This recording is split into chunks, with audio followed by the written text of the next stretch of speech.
मत्ती रचित सुसमाचार 8वां अध्याय। जब वह उस पहाड़ से उतरा तो एक बड़ी भीड़ उसके पीछे हो ली, और देखो, एक कोढ़ी ने पास आकर उसे प्रणाम किया और कहा कि हे प्रभु, यदि तू चाहे तो मुझे शुद्ध कर सकता है। यीशु ने हाथ बढ़ाकर उसे छुआ और कहा, मैं चाहता हूं, तू शुद्ध हो जा। और वह तुरंत कोढ़ से शुद्ध हो गया।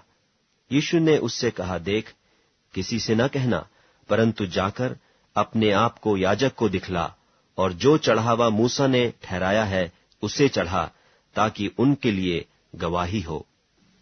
और जब वह कफरनहूम में आया तो एक सूबेदार ने उसके पास आकर उससे विनती की कि हे प्रभु, मेरा सेवक घर में झोले का मारा बहुत दुखी पड़ा है।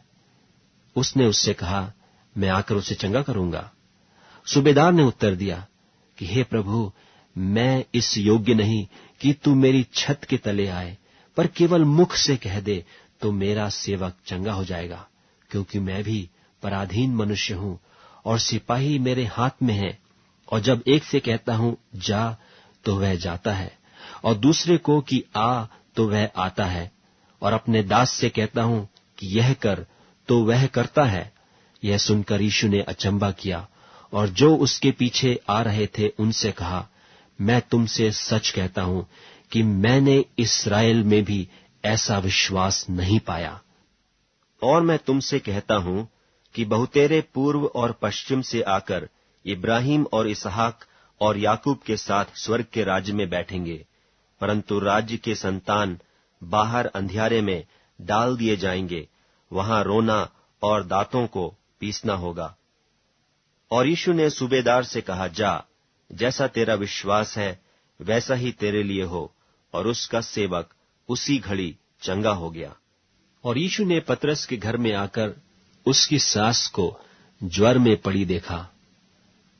उसने उसका हाथ छुआ और उसका ज्वर उतर गया, और वह उठकर उसकी सेवा करने लगी।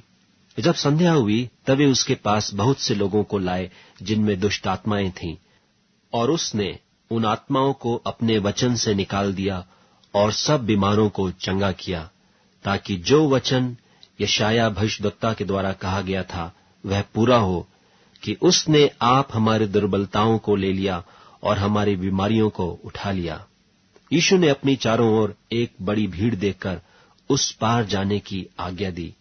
और एक शास्त्री ने पास आकर उससे कहा, हे गुरु, जहां कहीं तू जाएगा मैं तेरे पीछे पीछे हो लूंगा।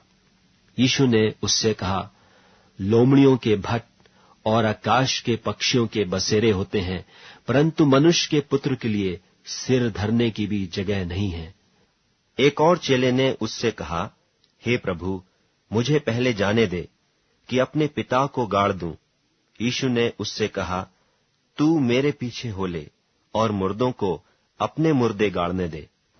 जब वह नाव पर चढ़ा तो उसके चेले उसके पीछे हो लिए, और देखो, झील में एक ऐसा बड़ा तूफान उठा कि नाव लहरों से ढपने लगी और वह सो रहा था। तब उन्होंने पास आकर उसे जगाया और कहा, हे प्रभु, हमें बचा, हम नाश हुए जाते हैं। उसने उनसे कहा, हे अल्प विश्वासियों, क्यों डरते हो? तब उसने उठकर आंधी और पानी को डांटा और सब शांत हो गया। और लोग अचंभा करके कहने लगे कि यह कैसा मनुष्य है कि आंधी और पानी भी उसकी आज्ञा मानते हैं।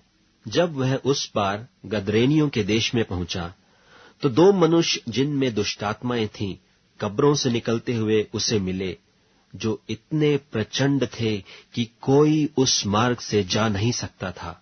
और देखो, उन्होंने चिल्लाकर कहा, हे परमेश्वर के पुत्र, हमारा तुझसे क्या काम? क्या तू समय से पहले हमें दुख देने यहां आया है? उनसे कुछ दूर बहुत से सूअरों का एक झुंड चर रहा था। दुष्टात्माओं ने उससे यह कहकर विनती की कि यदि तू हमें निकालता है तो सूअरों के झुंड में भेज दे। उसने उनसे कहा, जाओ। वे निकलकर सूअरों में बैठ गए, और देखो, सारा झुंड कड़ाड़े पर से झपटकर पानी में जा पड़ा और डूब मरा। और चरवाहे भागे और नगर में जाकर ये सब बातें और जिनमें दुष्टात्माएं थे उनका सारा हाल कह सुनाया। और देखो, सारे नगर के लोग यीशु से भेंट करने को निकल आए और उसे देखकर विनती की कि हमारे सिवानों से बाहर निकल जा।